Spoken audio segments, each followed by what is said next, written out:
Corona के चलते किए गए लॉकडाउन से हजारों बीघा में की गई बाड़ी बर्बाद हो गई है। अप्रैल में तैयार होने वाली सब्जियां बाजार और मंडियों में नहीं पहुंचने से खेतों में ही खराब हो गई है। जयपुर जिले के साथ दौसा जिले में इस समय हजारों बीघा में टिंडे, टमाटर, मिर्च, तरबूज, खरबूज, ककड़ी, लौकी और कद्दू आदि सब्जियां खेत से बाहर नहीं निकल पा रही है।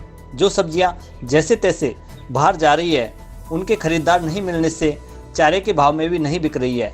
किसानों की माने तो दिसंबर में सब्जियों की बुआई होती है और अप्रैल में सब्जियों की फसल तैयार हो जाती है। पूरे अप्रैल माह में सीजन होता है, लेकिन इस बार लॉकडाउन के चलते सब्जियां खेतों से बाहर ही नहीं निकल ली, जिसकी लागत भी नहीं निकल पाई है।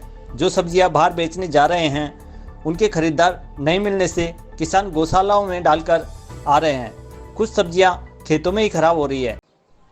किसान रामचंद्र के अनुसार बाड़ी करने में एक बीघा में 50 से 80 हज़ार रुपये खर्च आता है। सब्जियों की एक बार भी तुड़ाई नहीं होने से बेल और पौधे भी खराब हो गए हैं। जयपुर और दौसा जिले में तैयार होने वाली फसल जयपुर के अलावा दिल्ली, भरतपुर के साथ उत्तर प्रदेश और मध्य प्रदेश तक जाती है। पिछले साल जो सब्जी 10 से 15 रुपये किलो बिकी थी, इस बार वह 2 से 5 रुपये किलो ही नहीं बिक रही है। पिछले साल तरबूज अप्रैल में 20 रुपये किलो तक बिके थे। इस बार जो ग्राहक आ रहे हैं, वे 5 रुपये किलो में भी तरबूज नहीं खरीद रहे हैं। किसानों की माने तो लॉकडाउन के चलते एक और किसान जहां सब्जियां नहीं बिकने से परेशान है, दूसरी ओर फसलों में लगने वाली दवा के दाम भी उन्हें कई गुना अधिक चुकाने पड़ रहे हैं। इससे किसानों पर दोहरी मार पड़ रही है। किसान प्रभुदयाल मीना ने बताया कि दवा के साथ ही किसानों को खाद के भी दाम 2 गुने दामों में चुकाने पड़ रहे हैं। इसी के साथ बाड़ी करने से किसान रबी की फसलों की बुआई नहीं कर पा रहे हैं। इससे किसानों के सामने अनाज सहित चारे का संकट भी खड़ा हो रहा है।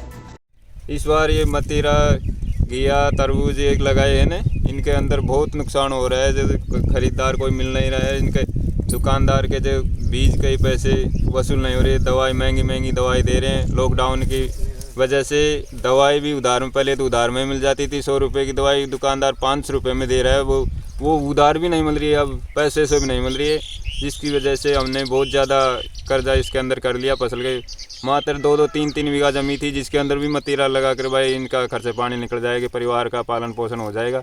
जिस कारण अब ये बिकने के लिए तैयार हो गए, फसल तैयार हो गई तो अब बिकने में प्रॉब्लम होगी। मेन प्रॉब्लम तो ये है कि तैयार तो कर ली कैसे हुई है, गर्मी सर्दी पाकर कहीं कैसे भी पड़ा भी इसको बेचने का लाला पड़ रहा है। अब माल खेतों में ही रह रहा है, कोई भी खरीदार यहाँ पर नहीं आता है।